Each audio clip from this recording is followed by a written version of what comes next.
Good morning. Well, this week we've got some very contradicting jobs numbers. We had the JOLTS come out on Tuesday. We had ADP National Employment come out on Wednesday, and they really completely contradicted themselves. So how is that going to affect the market? Good morning, Brendan Rendo with the Homes in Orlando team. And this is our weekly Orlando Real Estate Buzz.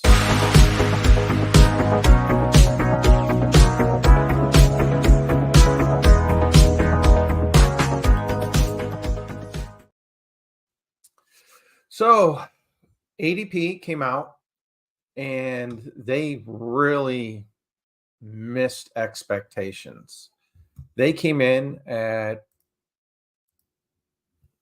just around 89,000 new jobs for this report so far for September. And the expectation was 150,000.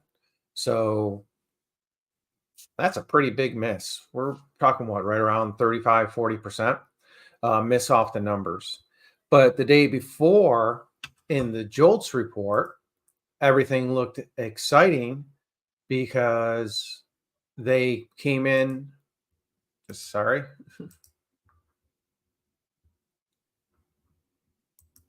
Well, the JOLTS report had, and they said that there were 600,000 new job openings.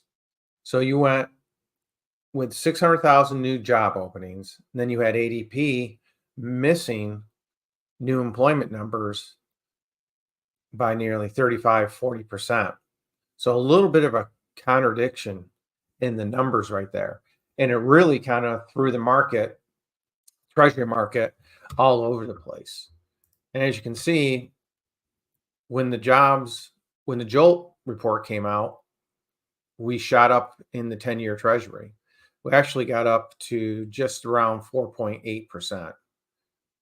And then once the ADP numbers came out, we pushed back down to where today we're sitting about 4.71.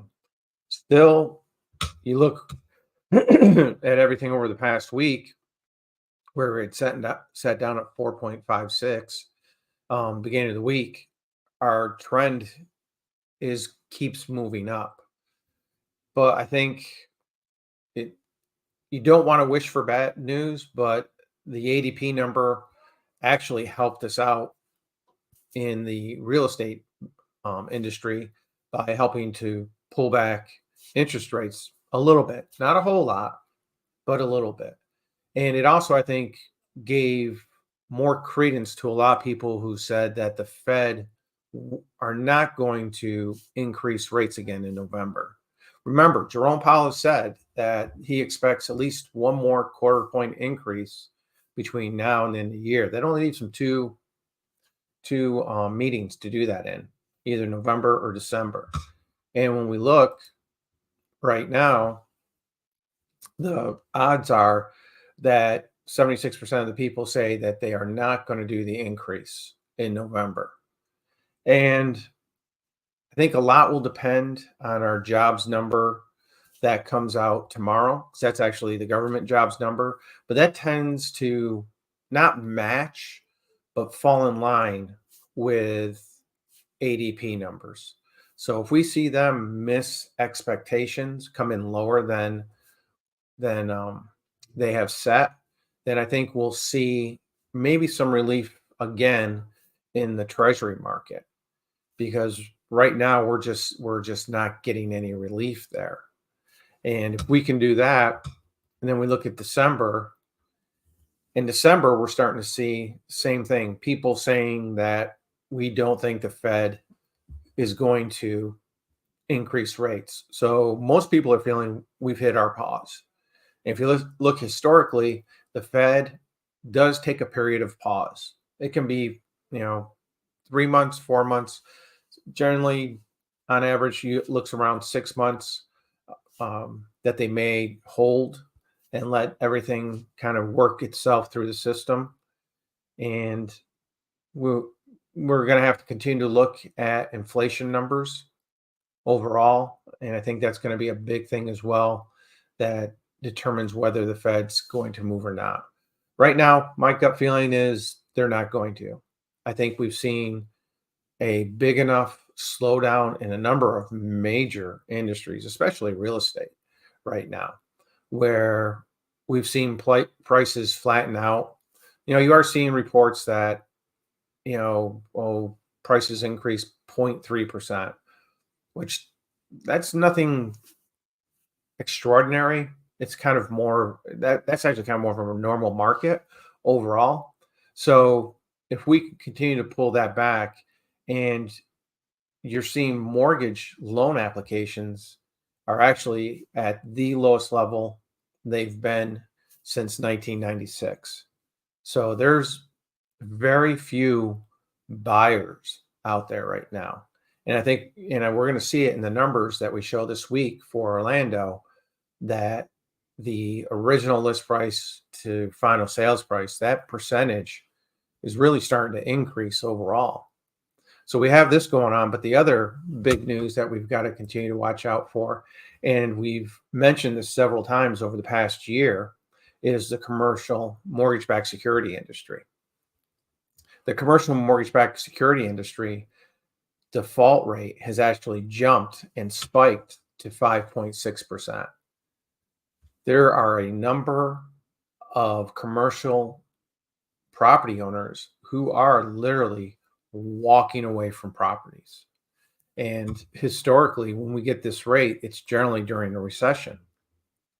And why are they walking away? Really, two main reasons.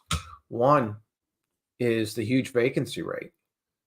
Is with the vacancy rate, where having increased so much, when you're doing the numbers to do a refinance, you can't support the debt that you're going to incur. And you're looking on average that a lot of these started out at a 3.5% interest rate and are now having to refinance at close to 8%. That, for a commercial piece of property, that is, 3 times, maybe 4 times the payment that they previously had. And with the vacancies going up so high, the ability to cover that debt payment, that debt service, isn't there. And with nearly $2 trillion worth of commercial mortgage paper over the next 18 to 24 months needing to be refinanced at these current rates, I think we're going to see this number even actually skyrocket a little bit more. I think we can get up into the 10, 12% default rate on commercial property. Right now, one of the biggest holders of leases in the commercial property, WeWorks, missed a $205,000 or $205 million bond payment this past week, and said they had the money to cover it, but they were negotiating. Don't think that's a way to negotiate from strength. Usually keep your mouth shut whether or not you can make the payment when you start to negotiate. But they're also going back to all of their leases, and trying to renegotiate all of their leases. They have leases or control roughly 16 million square feet of commercial space in the United States. I believe it works out to about 7.5% of all the commercial space in the United States is somehow tied to WeWorks.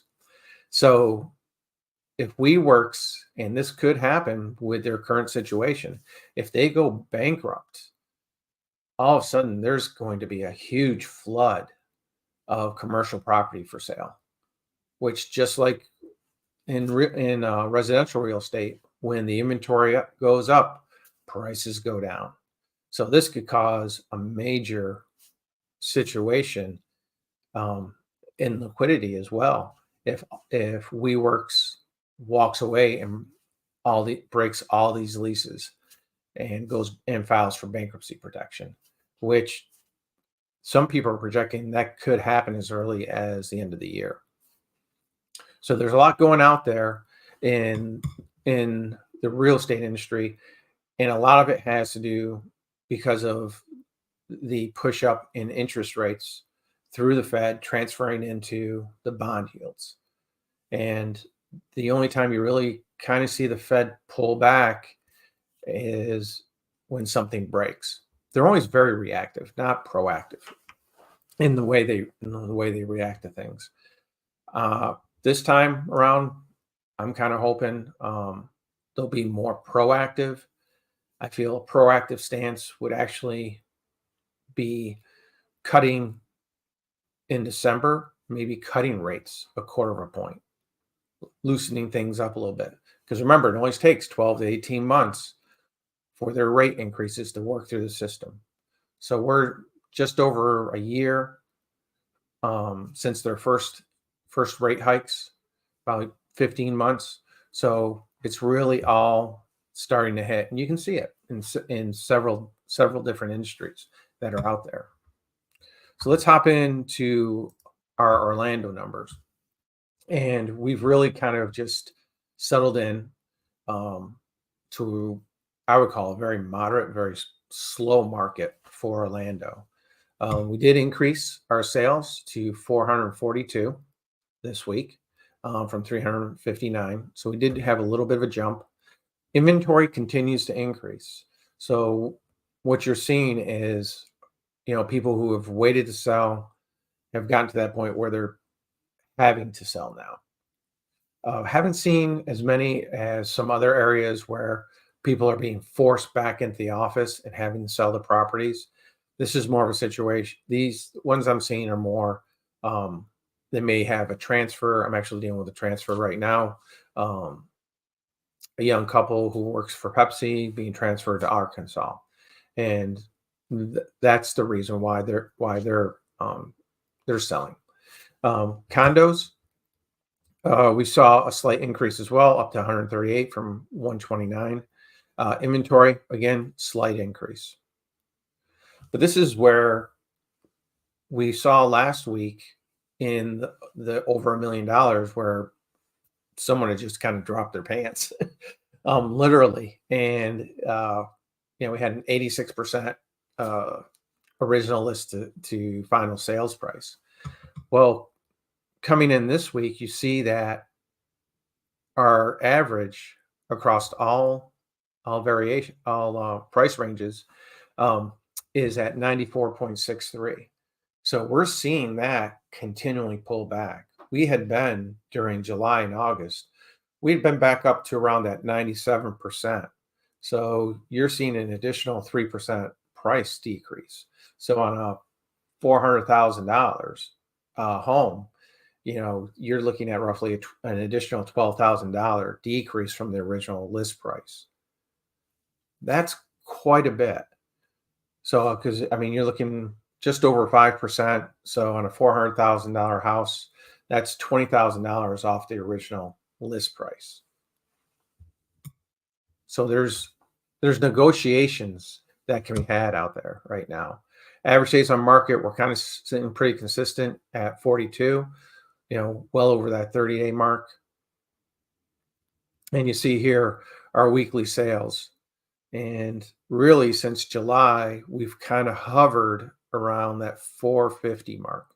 A little above, a little below, a little peak high, a little peak low, but we're sitting pretty consistent right around that 450 mark for the single family homes. And then our average days on market, we popped up to 46, dropped down to 42, but we're sitting very consistent days on market for home sales. And our inventory, again, slowly but surely continues to push back up. And that increase in inventory is one of the reasons why you're seeing more price decreases than before that, and the interest rates. So everyone's saying, well, there's no inventory. Well, there's not a lot of buyers. There's really not a lot of buyers. I work my own website. We do Google pay-per-click, and we've seen the volume on our website probably drop about 40%, 40 to 50%. And a lot of people are, I'm just looking right now. Don't want to do anything because of the interest rates. I'm just not comfortable. Then we see the condo market. Their actually original list sales has dropped in just over 95%. And their days on market has increased to 46. So the condo market is actually getting hit a little bit worse. And a lot of that also has to do with the increases in their association dues because of insurance costs. And you see here our weekly sales number in graph format, where really since beginning of August, we've really sat more down at that 130 range, 125, 130 range. And you're going to continue to see this period average number continue to drop for condos. And there's our inventory, which is just continually shooting up. So condos, there's a lot of opportunities to negotiate better deals if you're looking at a condo right now than there has been in a long time.